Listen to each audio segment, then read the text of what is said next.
días a todas, todos. Comenzamos la sesión de esta mañana, en la que tendremos a tres conferenciantes que nos van a acompañar, y luego por la tarde hay una mesa redonda con estas tres conferenciantes. Os quiero presentar a Paloma González Dotor. Paloma González es doctora y licenciada en Bellas Artes por la Universidad de Castilla-La Mancha. Ha realizado varias estancias de investigación en Europa, destacando la que llevó a cabo en Karlsruhe, en Alemania, tutorizada por Elger Hesser. Ella desarrolla una breve y fructífera carrera como artista plástica, exponiendo en galerías tanto nacionales como internacionales, y trabajo que compaginaba este trabajo de artista como asistente en la Galería Fúcares. En 2008, junto con Enrique Tejerizo, funda F2, Galería en Madrid, que ambos codirigen actualmente. Y bueno, ha participado en diversos encuentros, ha formado parte de comités como el de selección en el segundo certamen colección de la Universidad Miguel Hernández, y ha comisariado exposiciones entre las que se encuentran Creadores 2017 en la Térmica Málaga. Así que bienvenida, Paloma, gracias por aceptar nuestra invitación. Y cuando quieras. Pues, buenos días, muchas gracias, Isis, y muchas gracias al Instituto de la Mujer y a la Universidad de Castilla-La Mancha por esta invitación. Y antes de empezar me gustaría, aunque sé que ayer lo hicisteis de otra manera, que si alguien tiene alguna pregunta a lo largo de la charla que me paréis y lo hagáis sobre la marcha, porque me parece que puede ser un poquito más, hacerlo todo más dinámico. Como bien ha dicho Isis, estudié aquí y soy doctora y licenciada en Bellas Artes. Actualmente dirijo F2 Galería con Enrique Tejerizo, pero hoy vamos a hacer un breve recorrido por mi... Sí, un poquito de micro, no sé. Vale, ¿ahora? ¿Mejor, Santi? Para ver el por qué y cómo he llegado hasta aquí. Podemos decir que nací en una galería de arte, puesto que el hermano de mi madre, Norberto Dotor, fundó en 1974 en Almagro la Galería Fúcares, y posteriormente en el 87 abriría la segunda sede en Madrid, a la que muchos años después yo me incorporaría. Mi madre trabajaba y trabaja en la Galería de Almagro, a la que yo me uní con apenas un mes de vida, puesto que antes de las bajas por maternidad apenas existían y no eran tan extensas como pueden ser hasta ahora. Mi madre se tuvo que acarrear conmigo toda la vida. Crecí entre montajes de exposiciones, visitas a museos. Recuerdo especialmente la exposición de Velázquez en el Prado en el 90, eso no lo recordaba, el año lo he tenido que buscar ahora. Y cómo no, las sagradas visitas a Arco, donde siempre mi tío me preguntaba que por dónde quería empezar y lo único que podía hacer era así. Quien estáis un poco vinculados al mundo del arte sabéis que me refiero a Juana Izpuro, que es una gran galerista, fundadora de Arco, y a la que yo respeto muchísimo y tengo un gran cariño muy especial que se ha acrecentado en estos últimos años, en los que yo ya viajaba sola, sin familia, y con la que he mantenido bastantes bromas al ser vecinas de estar en diferentes ferias.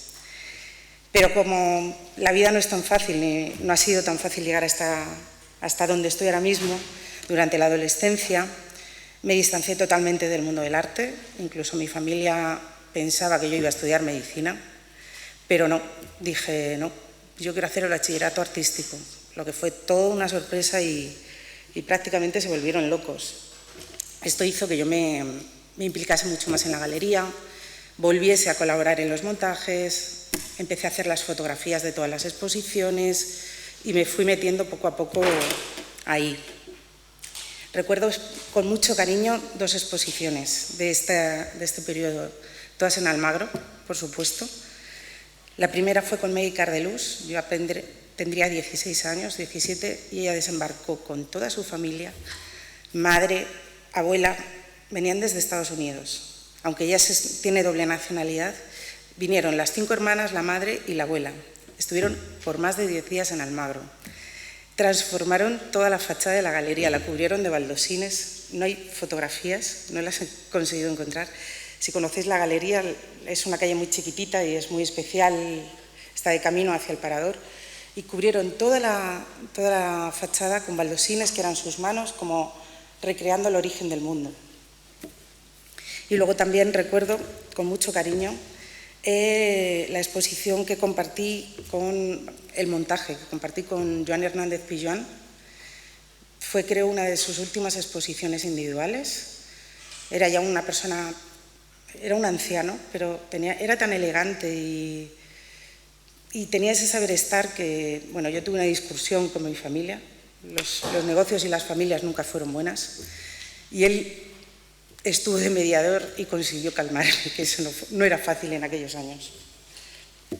Estas enseñanzas poco a poco fueron calando hondo en mí, pero no me alejaron de mi intención de convertirme en un artista, aunque siempre con la idea de poder compaginarlo con la galería, puesto que bien sabía que el mundo del arte pocos son los artistas que llegan a poder vivir de su trabajo, aunque también los galeristas nos las vemos y nos las deseamos para poder llegar a fin de mes algunas veces, porque no todo sale como se espera. Cuando empecé la carrera tuve la suerte de coincidir en un montaje con Pablo Sicet, que es un artista de un pueblo de Huelva, si no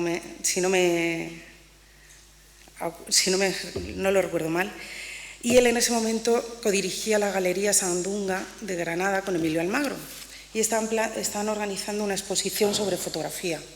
Yo siempre me he vinculado más hacia la fotografía que hacia la pintura u otros medios.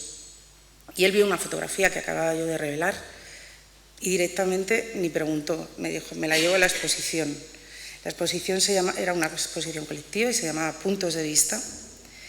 Y en ella estaban pues todos los fotógrafos más importantes de la época, de los 2000. Estaba García Alice, Cristina García Rodero, y para mí los que más destacaban en ese momento fueron Vincenzo Castella y Miguel Cardelús, porque ellos ya trabajaban en la galería de mi familia en Fúcares y con los que ahora mismo continúo trabajando.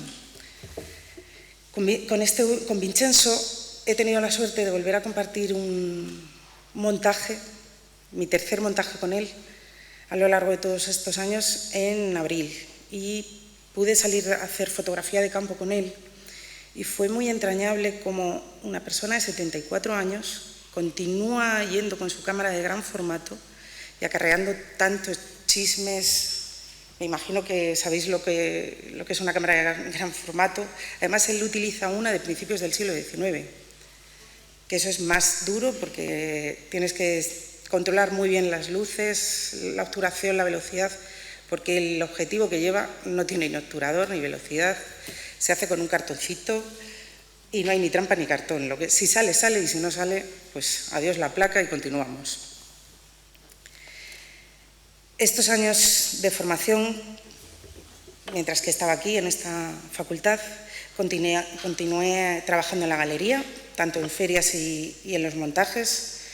Tanto en Almagro como en Madrid daba igual, o si me tenía que ir a París, dejaba la facultad unos días, me iba y viajaba con la familia. También colaboré con Isis, que anoche lo estuvimos recordando, en Apartes, que fue un festival que se hizo paralelamente al Festival de Teatro Clásico de Almagro, en el que ambos sufrimos, nos reímos y a veces lo pasamos demasiado mal. Yo diría que hicimos la mili, que nos sirvió para aguantar todo lo que nos ha venido después. Pero mi carrera un poco se encarriló cuando terminé la carrera, al finalizar mis estudios, y Laura Gutiérrez, la directora de Cuba Azul, un día andaba por la galería y yo había dejado allí unas obras, pero para llevármelas, o sea, de paso, y vio el trabajo y preguntó de quién era ese trabajo y dijo, pues no lo sé. Mi tío se hizo el huidizo y al final Laura decidió que quería empezar a trabajar conmigo. Mi tema de trabajo era un poco duro porque era sobre la inmigración y ella enseguida lo captó. Esta relación laboral no fue muy bien vista por mucha gente porque siempre he sido la sobrina de. He tenido que trabajar el doble que muchas personas para que se me creyese, tanto artista como galerista. De hecho, el día que anunciamos que abríamos una galería nueva, la hija de Elvira González, una de las grandes galeristas españolas, que también se llama Elvira, me llamó y me dijo: aguanta, que yo sé por lo que tú estás pasando, porque yo ya lo he pasado, pero tú aguanta y con la cabeza siempre alta. Desde ese día he intentado aguantar como ella me dijo. También aquí en la facultad tuve problemas con algún profesor, sí. Ese profesor, no voy a decir quién es, ya no está aquí, gracias a Dios, me dijo que si pensaba que yo tenía que aprobar por ser sobrina de quién era. Le dije: no, yo quiero aprobar solo por mi trabajo, ¿no? Se puso remolón y me dijo: no vas a aprobar solo por tu trabajo, porque trabajas con el corazón. Y digo: no sé trabajar con otra cosa. Digo: ¿me puedes decir el trabajo que te tengo que hacer para final de curso, para la recuperación? Me dijo: fotos de tu madre y del famoso de tu tío. Como comprenderéis, aquello llegó a las altas esferas porque se puso una denuncia en el rectorado y todo aquello se solucionó a las buenas, pero costó trabajo. Bueno, mi trabajo, como os decía, está siempre enfocado hacia la inmigración, porque desde pequeña he tenido la suerte de veranear en Tarifa. Suerte que, como todos pensaréis, es un sitio idílico, pero te marca porque la inmigración allí se vive de otra manera. Yo he vivido desde muy pequeña con ese sonido continuo de esas sirenas que ateatronaban a cualquier hora del día porque llegaba una patera, o bien porque la estaban viendo la Guardia Civil, o bien porque unos pescadores trabajando en alta mar se la habían encontrado y habían llamado a la Guardia Civil. Ellos habían rescatado a los inmigrantes y los habían salvado. Pero claro, su deber era avisar a la Guardia Civil. Había suerte, algunos de ellos tenían suerte porque se encontraban esta gente. Otros conseguían llegar a destino, o sea, a la playa, pero se escondían en los cañaverales, en el parque de los Alcornocales, y aquello era otra tortura para ellos, porque eran cogidos siempre por las patrulleras. Entonces yo me dediqué a hacer como una especie de recorrido por todos estos puntos. Si veis, lo que se ve al fondo es África. Son 14 kilómetros en el punto más estrecho. Los días claros, este no era un buen día, no era muy claro, pero se ve perfectamente. Los días claros, de verdad, es tremendamente desconsolador, porque dices: cómo yo sí puedo comer y cómo sí tengo dónde vivir, y aquella gente está pasándolo muy mal. Pero os voy pasando. Hice un recorrido por distintos puntos. Todo esto es a base de caminar y buscar los resquicios que quedaban de esas pateras. Este era un cementerio de pateras que había al lado del pueblo, justamente, incluso dentro del pueblo, al lado de una playa que hay que se llama La Caleta, que está pegada al puerto, ¿sabes? Estaba este cementerio de pateras que era bastante sobrecogedor en ciertos momentos ir por allí. Y los acantilados esto es una parte de los acantilados, es una zona entre Algeciras y Tarifa que solo son piedras, no hay playas, es todo piedras, y es donde suelen arribar las pateras, donde solían, esa vía no la utilizan. Esto es el cementerio de Tarifa. Hay muchísimos inmigrantes enterrados en cementerios cristianos, porque sus familias no los han reclamado. El gobierno español, en cierto momento, hasta devolvía los cuerpos de los fallecidos. Y había también una mafia de gente que venía, marroquí, que venía venían legalmente hacia Algeciras, Rota, toda la costa tarifeña y del campo de Gibraltar, buscando los muertos que estaban en frigoríficos, y los sacaban y hacían fotos y se iban por los pueblos de Marruecos con esas fotos buscando a los familiares. Y luego les ofrecían que por X dinero le devolvían los familiares. Realmente te llega al alma, y conforme empecé a investigar fue todo más complejo para mí, porque a veces es muy heavy. Sobre todo cuando vives enfrente del cuartel de la Guardia Civil y ves cómo los bajan de autobuses los meten en calabozos, hacinados, así, eran como cuartitos de baño, para que no se haga, con un calabozo, con las luces apagadas y solo se le veían los ojos. Eso lo he visto yo, y de muy pequeña, porque nos robaron el coche y tuve que ir con mis padres al calabozo y lo vimos. El guardia civil se dio cuenta y cerró rápidamente la puerta. O si no, cogían a la gente y los metían en los cuarteles en desuso. Toda esa costa está llena de cuarteles que hace 20 años el ejército decidió abandonarlos, siguen ahí, y se han utilizado para refugiar a esta gente como primeros centros de acogida. Ahora sí hay centros de acogida, pero antes no los había.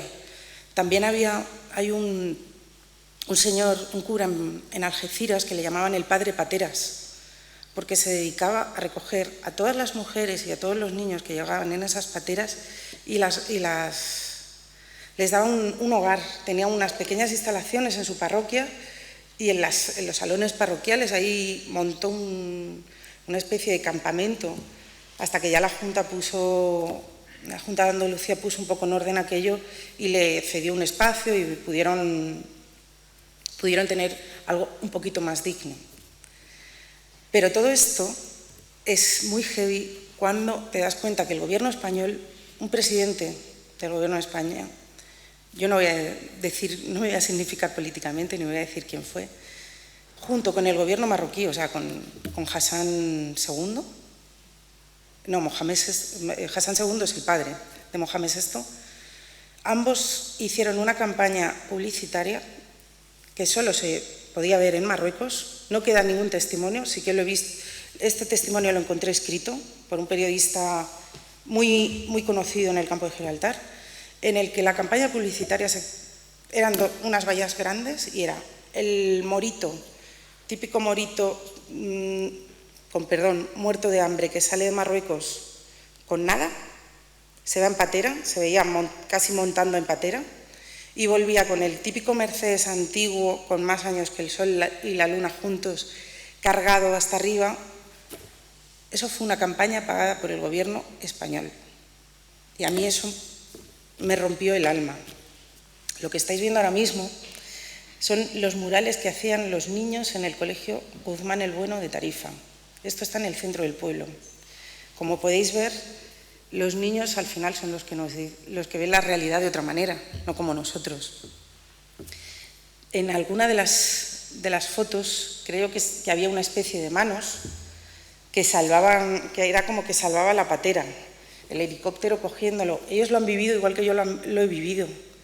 Y la gente allí con este tema está muy sensibilizada, porque te podía pillar una patera, había gente que te pillaba en la playa y ha habido incluso mujeres en la playa de Bolonia que llegaban bebés. Hubo una mujer que cogió al bebé y se puso a amamantar al bebé en mitad de la playa, mientras que la Guardia Civil y la patrullera costera hacía su trabajo. Pero esa parte es muy, muy fuerte de vivir allí.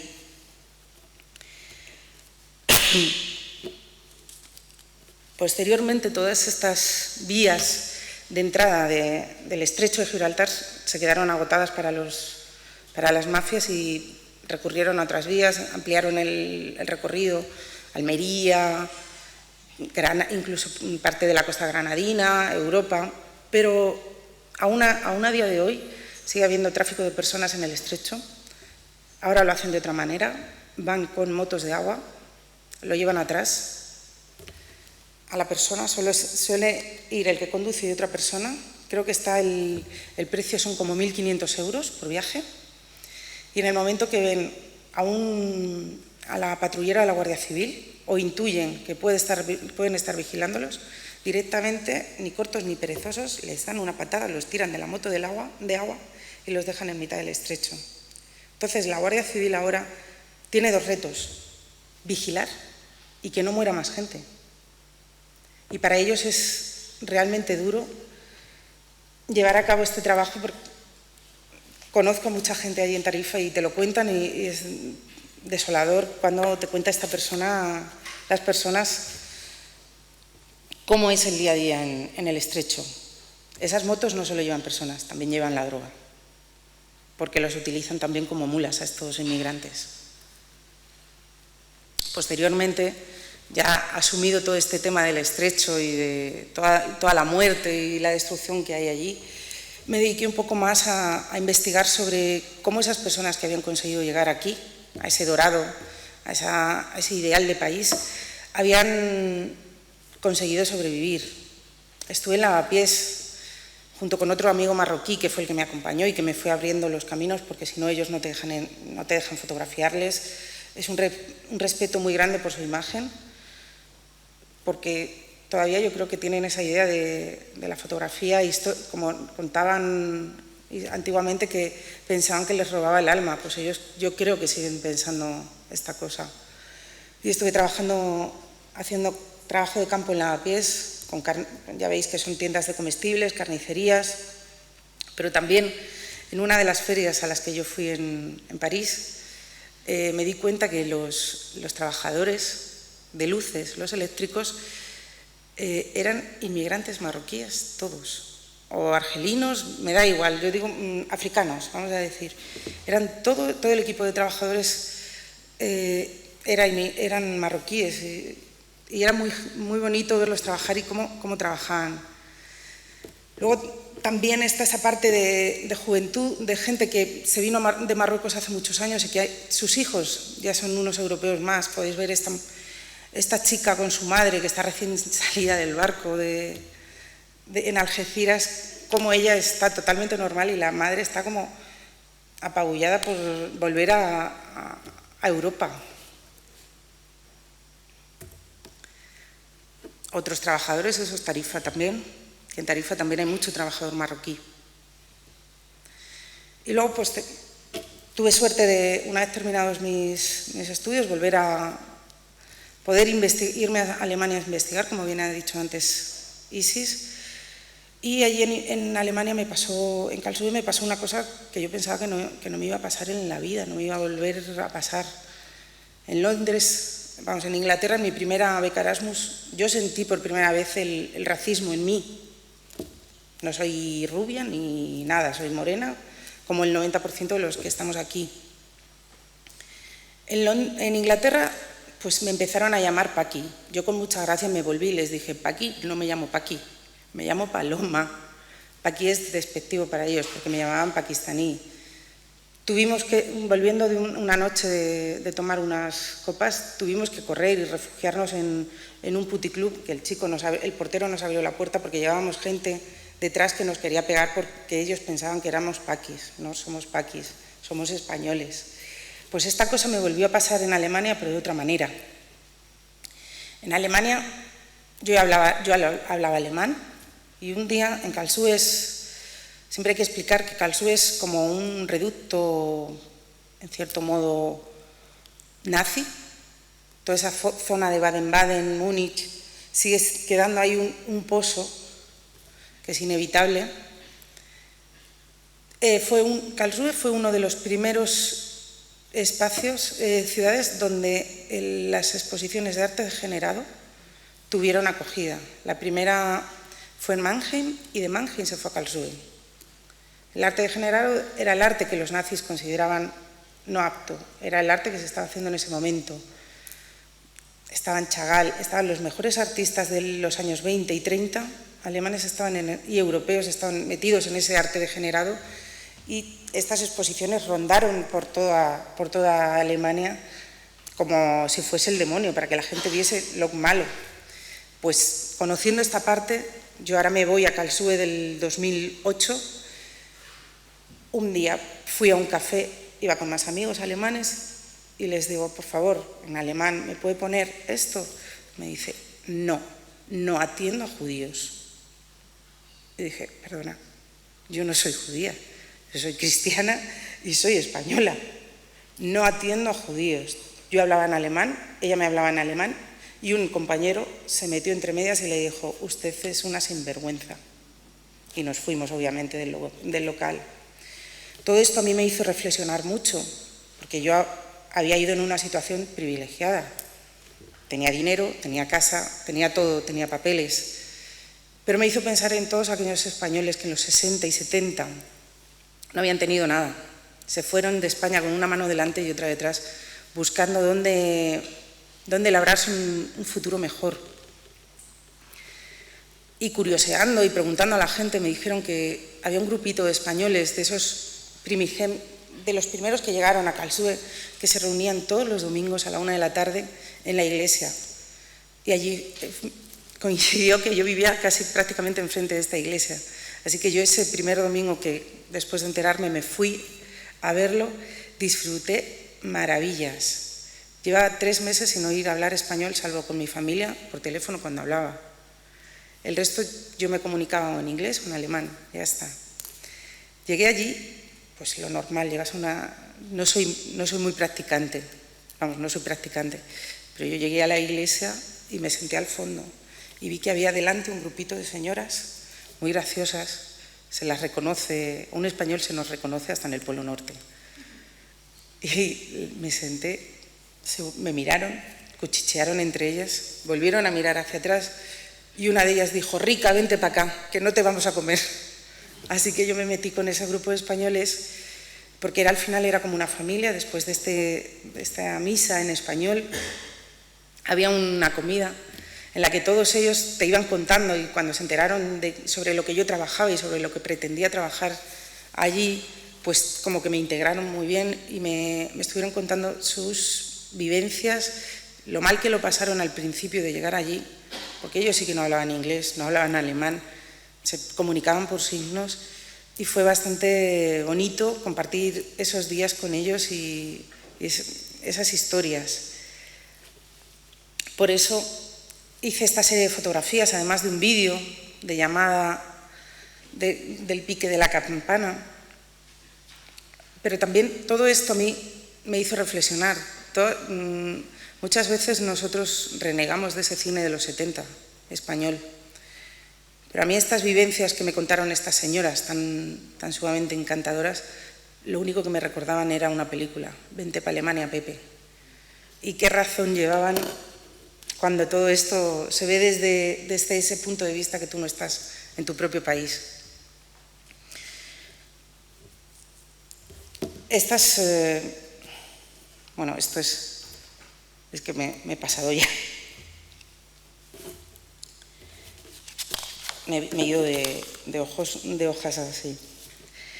Durante estos días en Alemania tuve la suerte de compartir clase con mi tutor, que era el Gereser, que es el último miembro de la Escuela de Düsseldorf, y quien me ayudó en todas las investigaciones que yo estaba haciendo en ese momento sobre esa Escuela de Düsseldorf y sobre sus orígenes, sobre el trabajo de los fotógrafos alemanes en el periodo de entreguerras. Y eso me hizo comprender muy bien las situaciones que se vivieron previas y post al nazismo. Al regreso a Madrid, a España, yo ya me instalé en Madrid y empecé ya sí o sí mi trabajo como galerista en serio. Trabajaba, como no, de asistente en la Galería Fúcares, y allí pude compartir muchos trabajos y muchos momentos diferentes, porque una galerista y un asistente más hacemos de todo, de lo que la mínima cosa que se os pueda ocurrir, una galerista lo hace. Pero también jugaba el doble papel que yo seguía trabajando como artista. Entonces había situaciones en las que yo vivía y estaba en una feria montando el stand de Fúcares y a la vez estaba a 2 pasillos más para allá mi galería con una pieza mía. Y entonces iba de un lado al otro corriendo, con prisas, porque los vídeos para los artistas para mí siempre dan problemas.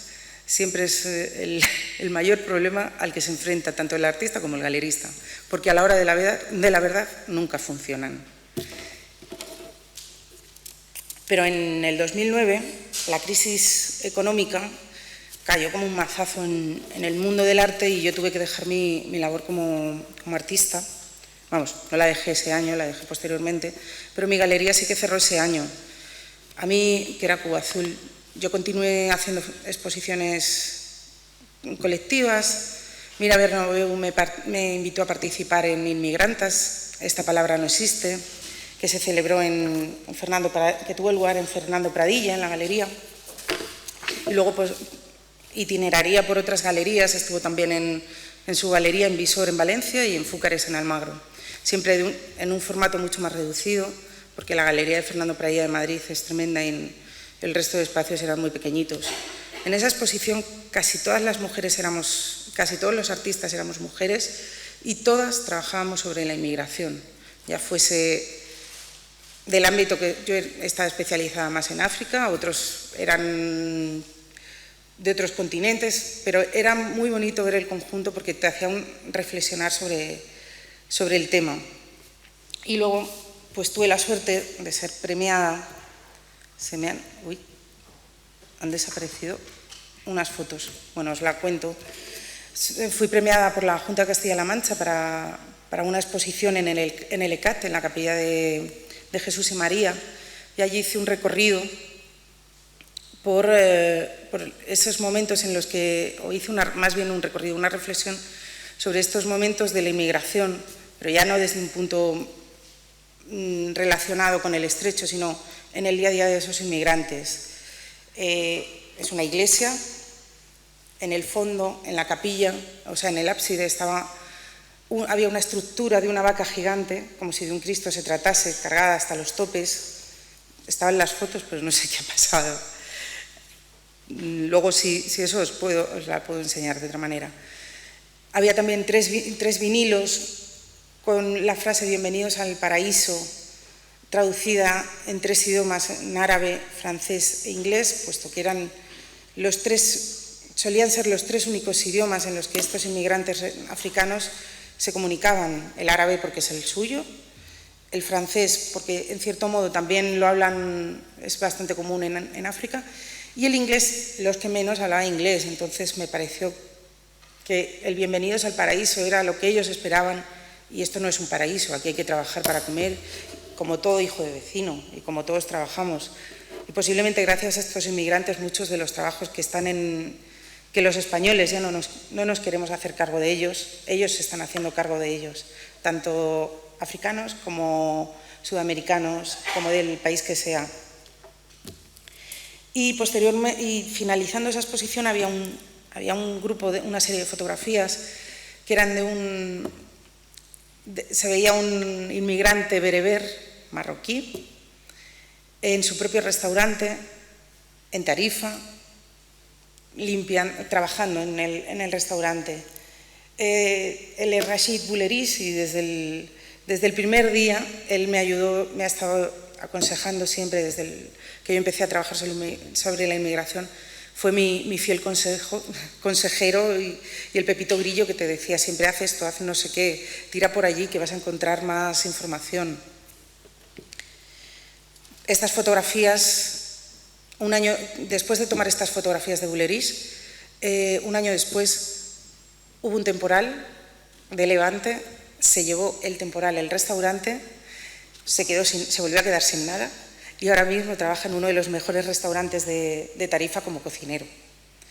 Ni tan mal, ha dejado de tener la incertidumbre de tu propio negocio a tener siempre un sueldo fijo. Esta exposición de Toledo fue mi última exposición como artista, era primavera del 2011. Tuvo muy buena acogida, pero yo pensaba que posiblemente me saldría algo, pero bueno, no tuve suerte. Ninguna otra galería se interesó por mi trabajo. Sí que los coleccionistas aún me recuerdan algunas piezas que de hecho sigo vendiendo a las personas que conocen mi trabajo, ahí me siguen comprando parte de esta obra que tengo ahí, y me pasé al lado enemigo, me pasé simple y llanamente a trabajar en una galería. Le digo el enemigo porque muchos artistas ven a las galerías como enemigos. Una galería nunca es un enemigo, lo único que quiere es que hacer crecer la carrera del artista, que el artista sea grande. Esto desde mi punto de vista. Hay otras galerías que no piensan eso, que solo piensan en el parné y ya está, pero nosotros no. Nosotros como galería, y yo me lo han enseñado desde pequeña, hay que trabajar con y para el artista y ya está. Años después, en el 2014, te corrijo la fecha de apertura, Norberto, mi tío, se jubiló y con él se cerró la Galería de Madrid. Pero sí, la de Almagro continúa abierta y han hecho 48 años. Ahora no, 48. No está actualizada, pero hace 40... Creo que es 48 años lo que se abrió la galería. Y Enrique y yo llevábamos trabajando muchos años juntos. Él entró a trabajar en Fúcares en el 89, prácticamente desde que mi tío abrió en Madrid, y decidimos liarnos la manta a la cabeza y emprender nuestro propio proyecto. F2 Galería. Diréis, F2, es Fúcares 2, no es Fúcares 2. Es parte de la historia. Nosotros venimos de Fúcares, es una cosa que no lo podemos negar en la vida ni lo vamos a negar, pero estamos afincados en Doctor Fourquet. Entonces es un juego entre F2, Fúcares, Fourquet, y somos dos. Entonces era ahí un poco el jueguecito y así se quedó la cosa y así continuamos. Abrimos el 11 de septiembre del 2014, una buena fecha para abrir una galería sin pensar lo que pasó otro 11 de septiembre, con la exposición de Miki Leal, Lo feo no se vende, en la que, para los que no conozcáis a Miki es uno de los artistas españoles, podría decir ahora mismo, pintores españoles con más repercusiones, no a nivel de Segundino Hernández, que eso está en otros niveles, pero con más proyección de futuro y que está en casi todas las últimas exposiciones que se hacen en casi todos los museos españoles. La semana pasada se inauguró, o esta semana, a principios de semana, el martes, se inauguró una exposición en el ECAC, en Sevilla, donde Miki también está. Miréis donde miréis, Miki va a estar, y voy a hablaros de Miki luego más adelante otra vez. En esta exposición él hizo un recorrido por el secesionismo vienés, por la Escuela de Diseño de Memphis y los Ames.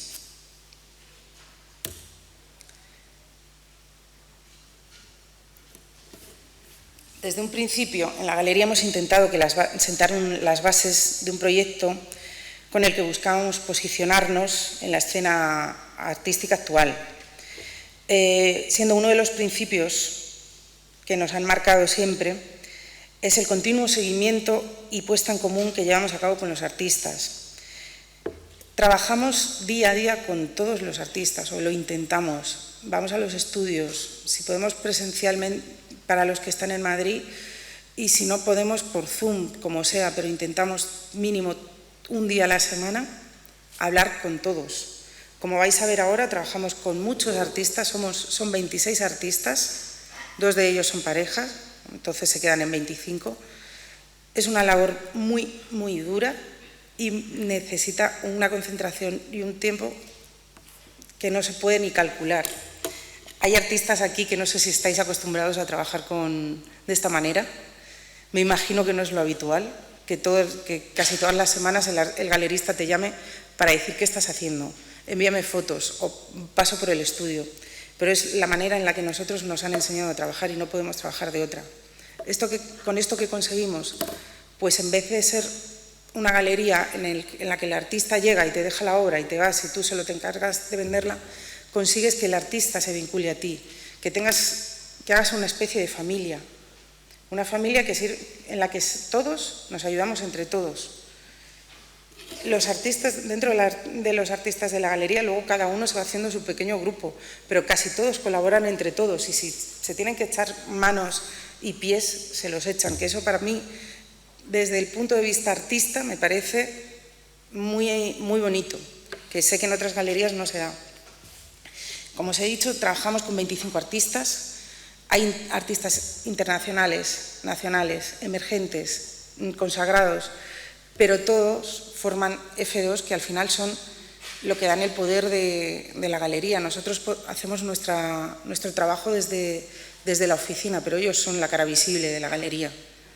Aunque si vais allí, a la que veis la exposición y a los que veis son a Enrique y a mí, pero ellos siempre están presentes. Está Hans Anderson, si queréis que me pare a explicaros alguno de ellos, o simplemente veis las imágenes y luego me podéis preguntar, que no hay ningún problema. Cacciangeli, David Benarroch, Megui Cardelús, que antes os la he mencionado, Este es uno de sus últimos trabajos que presentaremos en diciembre. Vincenzo Castella, esa fotografía la he puesto a propósito porque es la única fotografía de un día de trabajo y de 15 disparos que salió bien de las que hicimos en Madrid. Rita Ferreira, Fuentesal y Arenillas, como te decía antes, trabajamos con muchos andaluces. Rubén Guerrero, José María Guijarro, que es el único castellano-manchego con el que trabajamos. Jonathan Hammer, Jitka Hanslova, Inma Herrera, Juan del Junco, del que ahora mismo tenemos una exposición y que vamos a ver ahora más adelante. Miki Leal, quedaros con el nombre. Pere Llovera, Eduardo Martín del Pozo, Chisco Mensua, Federico Miró. Antes una persona con la que compartí clases de doctorado me decía que la obra de Federico Miró es muy difícil de fotografiar. Ahí la tienes, como te he dicho, es imposible de fotografiar. Ahí ves una mancha, pero si se ve en directo es otra cosa, son relieves, entonces eso hay que tocarlo, prácticamente tocarlo. Clara Montoya, Álvaro Negro, Gonzalo Pena, Jaime Pitart, Simeón Saiz Ruiz, que es profesor de este centro, Emanuela Soria Ruiz y Javier Utray. Javier Utray trabajamos con el legado de Javier Utray. Javier falleció en el 2008, pero su hija, tras la exposición retrospectiva que le han hecho en el K2M, decidió, tras unas conversaciones, decidió que éramos las personas adecuadas por haber trabajado anteriormente con él y haber compartido ciertos momentos que nos podíamos hacer cargo de su legado y lo íbamos a tratar con cariño y con especial cuidado. Esto no siempre pasa. Normalmente cuando hablamos de un legado, la familia te cede 5 cuadros, te cede 2. Te los cede durante 3, 6 meses. En este caso, no hay fecha límite. Su hija nos dijo, en este trastero está toda la obra de Javier. Tomar las llaves, sois vosotros que nos hacéis cargo de ella. Que eso también es una confianza muy grande para nosotros.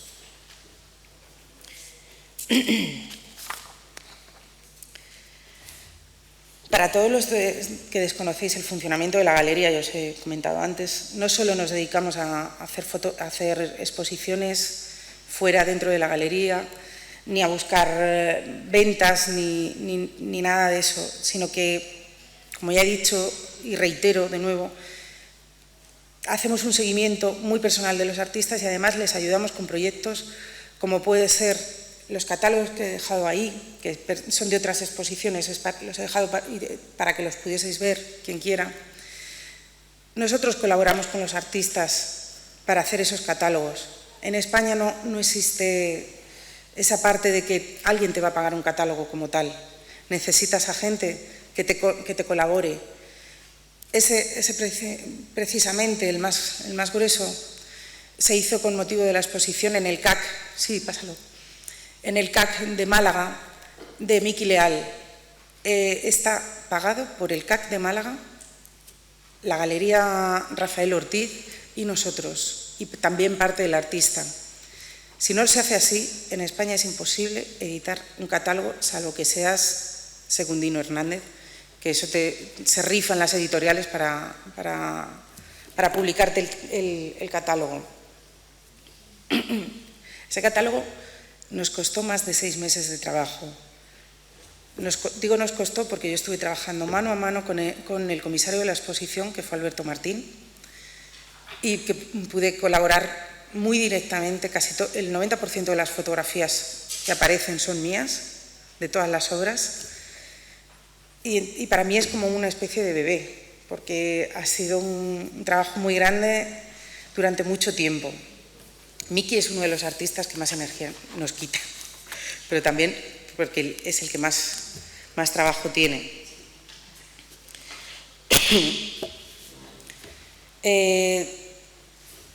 Perdón. También me parece bonito decir que los galeristas a veces nos convertimos en los psicólogos de los artistas, porque los artistas hay muchas veces que tienen muchas indecisiones. Lo vais a ir viendo todos aquellos que estáis empezando la carrera a lo largo de los años. Siempre necesitas a alguien con quien apoyarte para comentar ciertas cosas técnicas que no sabes cómo abordar. Nosotros somos tanto técnicas como personales.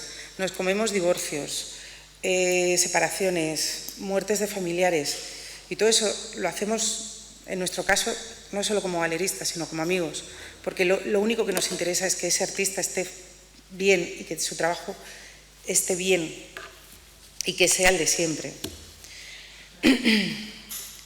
Para ir terminando, me gustaría hacer un recorrido por las exposiciones, por lo que estamos haciendo ahora mismo en la galería. Esta es la exposición de Juan del Junco, que se llama Concepto a la Andalusía, algunos esfuerzos por entender el concepto de filopatria o aquella cualidad según la cual algunos animales vuelven continuamente a su lugar de origen. Os diría que si estáis por Madrid o si pensáis ir esta próxima semana, no os la podéis perder. Es una exposición muy especial. Aquí apenas os lo puedo mostrar porque es imposible poneros 71 fotografías, os dormiríais todos. Él hace una reflexión sobre el trabajo de los conceptuales de los 60-70, sobre el trabajo de los Bescher, lo lleva a su punto de vista y hace una autorreflexión de su propia vida y cómo los animales siempre vuelven, los pájaros, son las cigüeñas comunes, las golondrinas, los vencejos, siempre vuelven a los lugares donde han estado, donde han vivido. Entonces él siempre vuelve, como ellos, a los lugares donde ha sido feliz o donde ha aprendido algo. Y aquí hace un recorrido por ciertos lugares y te va contando una historia. En realidad es un falso libro que solo se puede ver así expuesto, nunca se va a editar. Y él te hace un recorrido por esa parte de su vida durante 6 meses. También en la pieza que se ve al fondo, que es una bibliografía completa, es la bibliografía que aparece en una fotografía que él hizo en el 2003, que en esta ocasión refotografía, porque es como el origen de esta pieza principal de la exposición. La semana que viene es la Feria Estampa y estaremos allí con un proyecto de Miki Leal que se llama Un kilo de verde. Es un proyecto muy especial, muy ambicioso, porque ha realizado 6 grabados. Tienen, si no recuerdo mal, 145 por 110. Son 6 grabados en edición prácticamente única, porque son 6 ediciones por grabado, pero 5 de ellos, el paisaje negro no, esa es una edición continua y son todos iguales. El resto, cada una de las ediciones es totalmente diferente. Es una edición variable o un monotipo, como queramos llamarlo. Se puede utilizar de las dos maneras. Hay partes que se van a repetir siempre, pero van a cambiar siempre de color y van a alterarse muchas formas y muchas estructuras. Este es el 3D de nuestro stand de la semana que viene en Estampa, que también os invito a que visitéis. Es una feria muy pequeñita, muy cómoda de ver, no es la monstruosidad de Arco, en la que también participamos, pero esta es como más nacional y es muy, muy agradable de visitar. Y para finalizar la temporada, el de Simeón, nos falta. Bueno, el 22 de octubre inauguraremos la exposición de Simeón Saiz Ruiz. Es un sábado, así que estáis todos invitados. Es un nuevo proyecto con el que da un giro completamente a su carrera y que creo que como alumnos debéis de conocer el trabajo que Simeón os está haciendo ahora mismo, porque no es lo que estábamos acostumbrados a ver y va a romper muchos esquemas que la gente y muchas asociaciones con los que la gente lo tenía vinculado, siempre con la guerra, porque estuvo trabajando durante muchísimos años con la guerra de los Balcanes, con imágenes de la guerra de los Balcanes.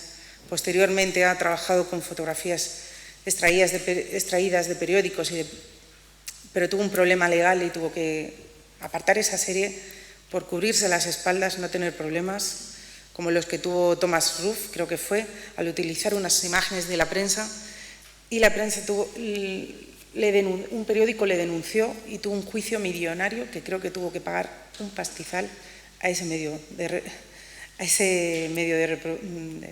reproducción. Y algunos de vosotros estaréis pensando, ha pasado de artista a galerista, ¿y qué hace con su parte creativa? Pues mi parte creativa se quedó ayudando a los artistas. También en la galería mucha parte creativa, porque tengo la libertad de poder hacer todo como me da la gana, porque no tengo jefe, soy mi propia jefa. Pero hay una parte que realizo en la intimidad de mi casa, que es coser, tejer y bordar tenangos. Eso es mi parte ahora creativa. Se queda en mi intimidad y ya no comparto con nadie esa parte de vida.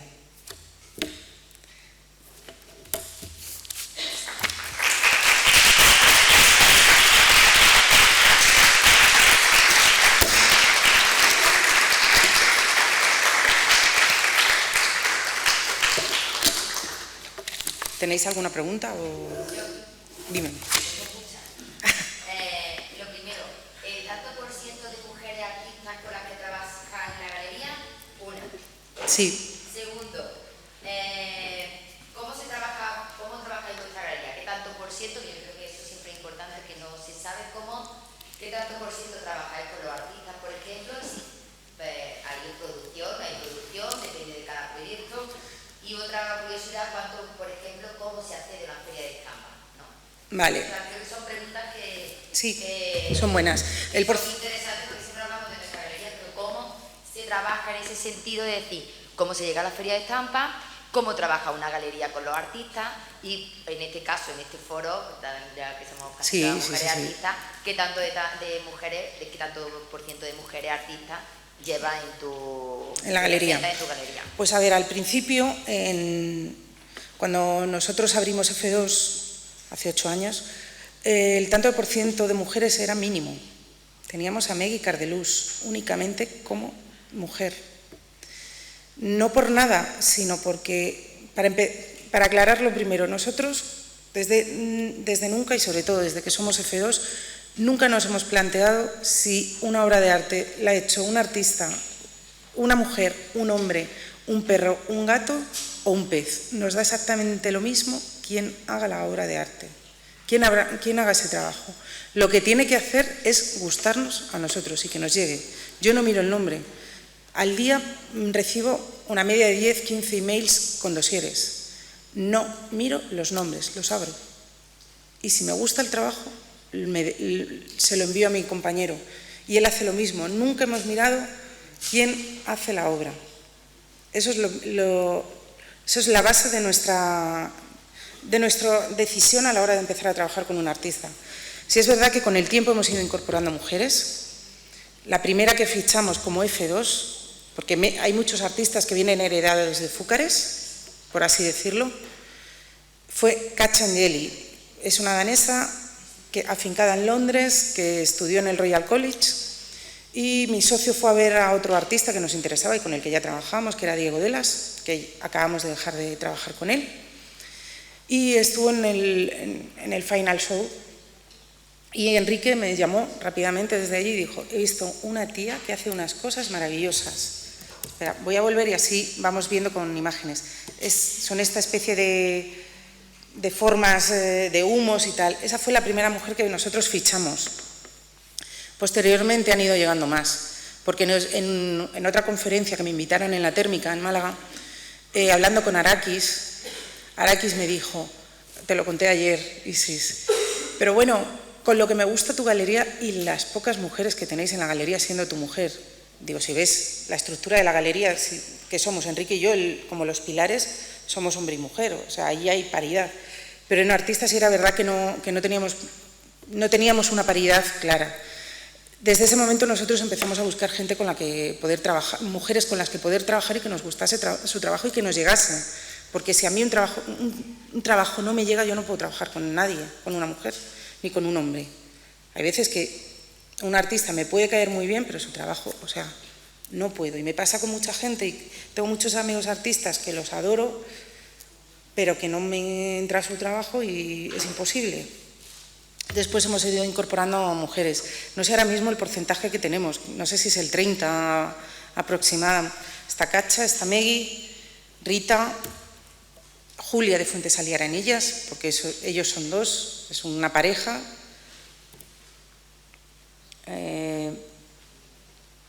Inma Herrera, Jitka Hanslova, Clara Montoya, y la última incorporación que hemos hecho ha sido Manuela Soria Ruiz, que es una chica de 28 años, nacida en España, pero que lleva 20 años viviendo en Estados Unidos y que está desarrollando toda su carrera en Estados Unidos. Para nosotros eso también es un riesgo. Cuando tú empiezas a trabajar con un artista, vale, es española, pero a la hora de la verdad es americana. Aquí en España no la conoce nadie, tienes que abrirle campo. Y cuando ves la respuesta de... Ella trabaja, además, su trabajo es muy bonito, porque trabaja sobre el feminismo, sobre mitos griegos en los que, es que ahora mismo, Artemisa, el mito de Artemisa, hace unas fuentes con hierro que recubre con sedas, y esas sedas van impresas con poemas y textos que ella escribe sobre ese mito de Artemisa y cómo Artemisa se tuvo que convertir en agua para huir de unos violadores. Entonces, es un trabajo muy especial, y este que veis aquí, que es esta estructura de metal, con ladrillos, esos ladrillos están hechos en su propio muslo, porque paseando por... en Oregón vive, ahora mismo no me acuerdo la ciudad en la que vive, paseando por el parque se encontró a un señor que estaba haciendo unas fotos. Había una niña con una faldita corta y discretamente se puso así con el móvil, como por debajo, y le empezó a hacer fotos de las piernas por debajo de la falda. Y enseguida hay una pieza que hizo de vídeo a partir de recreando esa escena, y hizo esta pieza en la que ella misma cogía sus muslos y los utilizaba como molde de las tejas. Poco a poco se va intentando buscar una paridad. Sí es verdad que cuando nos enfrentamos a un stand de una feria, como puede ser Arco, que para nosotros es lo más importante posiblemente del año y para lo que trabajamos durante todo el año, seleccionando piezas y organizando todo, intentamos que el número de mujeres y de hombres sea igual en el stand. De momento es lo que lo estamos intentando. No sé, una galería que viene de otros tiempos, porque desde que yo empecé a trabajar en la galería en el 95 así como tal, hasta ahora, las galerías han evolucionado mucho y el sistema galerístico interno ha evolucionado. Y ya las galerías son totalmente diferentes, pero venimos de esa parte más antigua y tenemos que ir modernizándonos poco a poco. Y lo estamos intentando y creo que lo vamos consiguiendo. Respecto al mercado, me has dicho, ¿no? No. Cuando tú trabajas con un artista, por ejemplo, la producción, ¿se asume como galería, asume la producción? Depende. Depende, cada proyecto Depende. es diferente, ¿no? Normalmente con los pintores asumen la producción de la compra de los materiales. Sí que podemos ayudar con los bastidores. Las galerías, por lo general, para los que no lo sabéis, trabajamos al 50%. 50 para el artista, 50 para nosotros. Porque al final la galería tiene que sobrevivir de algo. Tenemos que comer. En nuestro caso somos 2 personas, 2 sueldos, un alquiler del espacio, mantenimiento de almacenes, mantenimiento de todo y web. Las cosas más tontas, todo eso equivale a un gasto fijo que por menos de 10.000 euros, quien me diga lo contrario, es lo mínimo que una galería necesita para funcionar. Una galería con 2 personas y no con unos sueldos astronómicos, cosa modesta. Luego de la feria de estampa, por ejemplo, ¿cómo se llega a una feria de estampa? ¿Cuánto va a costar? ¿Hay que pasar una criba? Sí, a ver, Estampa en cierto modo es una feria muy cómoda como galerista. Siempre hay que hacer una solicitud, hay que presentar un proyecto, hay que pasar un examen. Hay que pasar un examen, pero para ese examen tú tienes que pagar. Las galerías en ferias nos dejamos un dinero que si hacemos cálculos, si vas a 3 ferias, te pegas un tiro. Un stand de Arco, de estampa son 5.000 euros, incluyendo transporte. Se celebra en IFEMA, igual que Arco. Estampa 5.000, ahora te vas a Arco.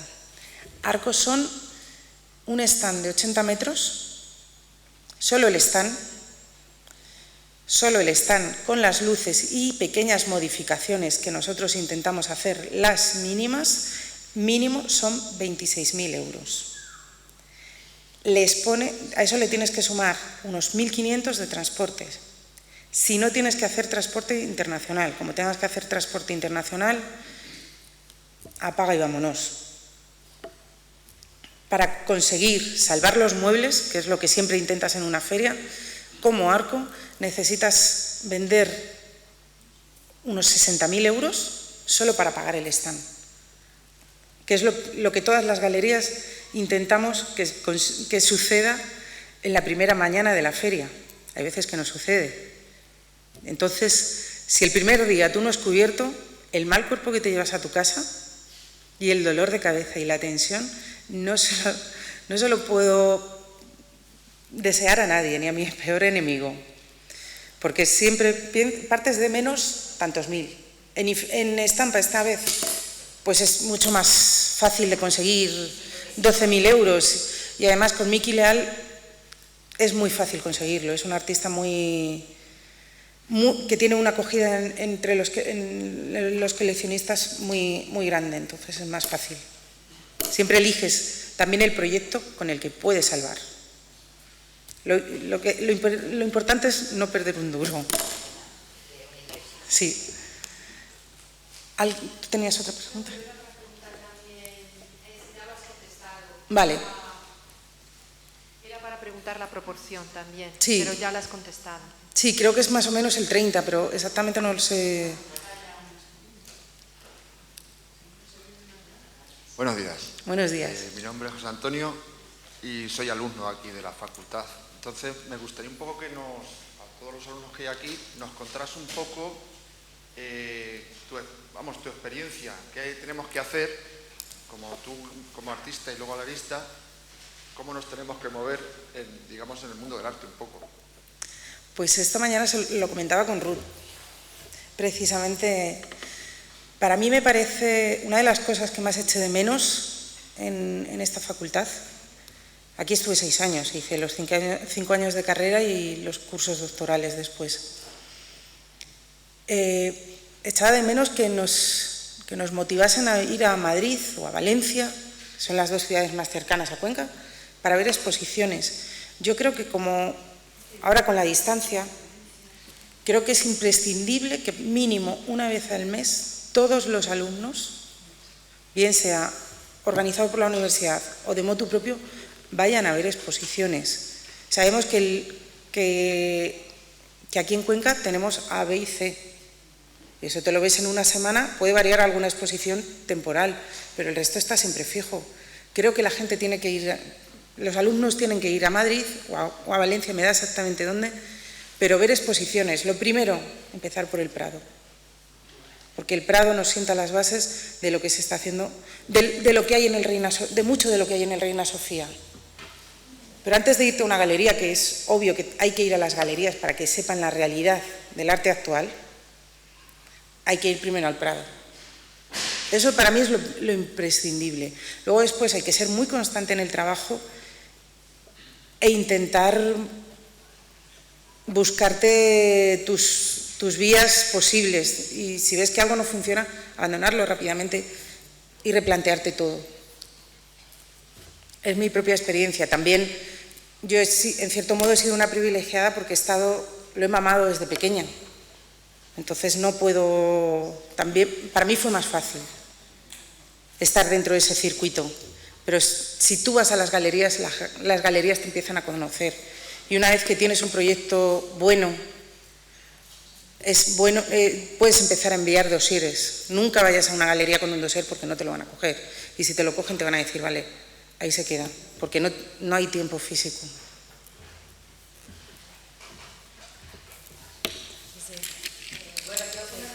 Sí. Yo diría otra cosa, que si vivís juntos en un piso que la vida es muy gorda, que os pongáis por ahí, que hagáis vuestro propio movimiento, que el movimiento empieza desde los chicos a los grandes y mucha gente como mi empleada era parte del movimiento cuando sí. en la facultad, muchos artistas, María José Gallardo, era de otro grupo que montaron en la casa un sitio y se hacían sus inventos, todos sois modernos, intentaron recuperar y en vuestra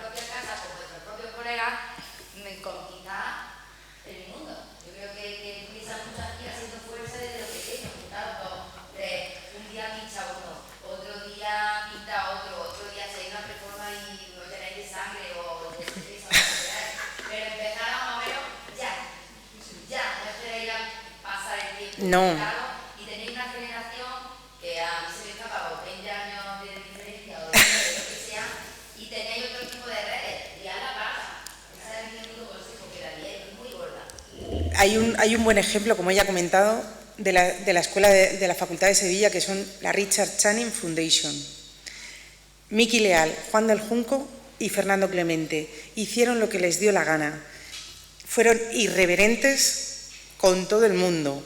Incluso hace un par de años hay una pieza que está en, no me acuerdo ahora mismo en qué colección. En el Centro de Arte Contemporáneo de Sevilla se hizo... Sí, en el CAC, sí, pero esa fue la retrospectiva que hicieron de la Richard Channing.